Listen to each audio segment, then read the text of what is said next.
ഒരു ഉദാഹരണം പറയുകയാണെങ്കിൽ നട്ടെല്ലിന് വരുന്ന ചില വേദനകൾ ഒരു പരിധി ഒരു യൂറിനറി ഇൻഫെക്ഷൻ വന്നാൽ സംഭവിക്കും, വെള്ളം കൂടി കുറഞ്ഞിട്ട്.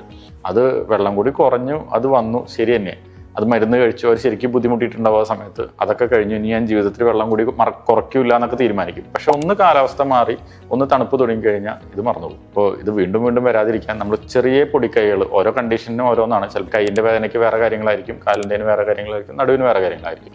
വളരെ സിമ്പിളാണ്. നമ്മളത് വരാനുള്ള കാരണങ്ങൾ ഒഴിവാക്കിയാൽ മതി. നമ്മുടെ ജീവിത രീതിയിൽ വരുത്തേണ്ട കാര്യങ്ങൾ മാറ്റങ്ങൾ വരുത്തുക, എക്സസൈസുകൾ കാര്യങ്ങൾ കറക്റ്റായിട്ട് ചെയ്യുക. നമ്മൾ പലരും യൂട്യൂബിലും വാട്സാപ്പിലൊക്കെ കാണും, പലരും ഉപദേശങ്ങൾ തരും, അല്ലെങ്കിൽ നമ്മുടെ പരിചയമുള്ള ആൾക്കാർ പറയും ഇന്ന എക്സസൈസ് ചെയ്താൽ മതി, ഇന്ന രീതിയിൽ ചെയ്താൽ മതി.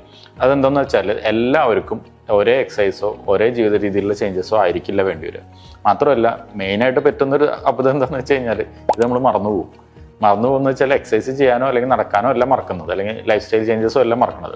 നമുക്കിങ്ങനെ ഒരു അസുഖം 2 മാസം മുന്നേ ഉണ്ടായിരുന്നു, അല്ലെങ്കിൽ അതിൻ്റെ കാഠിന്യം നമ്മൾ പലപ്പോഴും മറന്നു പോകണം. ഇപ്പോൾ കറക്റ്റ് ഒരു ഓർത്തോപെഡീഷനെ കണ്ടു കഴിഞ്ഞ് കറക്റ്റ് ഡെഫിനേഷനും കറക്റ്റ് നിങ്ങളുടെ എക്സ്പ്ലനേഷനും കിട്ടുകയാണെങ്കിൽ ഡോക്ടർക്ക് കറക്റ്റായിട്ട് അത് പറഞ്ഞുതരാൻ പറ്റും, ഗൈഡ് ചെയ്ത് തരാൻ പറ്റും. അപ്പോൾ പ്രോപ്പറായിട്ട് നിങ്ങളുടെ ട്രീറ്റ്മെൻറ്റ് നിങ്ങളുടെ അസുഖത്തിനെ ബേസ് ചെയ്ത് മാത്രം ചെയ്യിക്കുക. പൊതുവായിട്ട് എല്ലാ വേദനകൾക്കും ചെയ്യുന്ന കാര്യങ്ങൾ ചെയ്യാതിരിക്കുക, പിന്നെ അത് വരില്ല.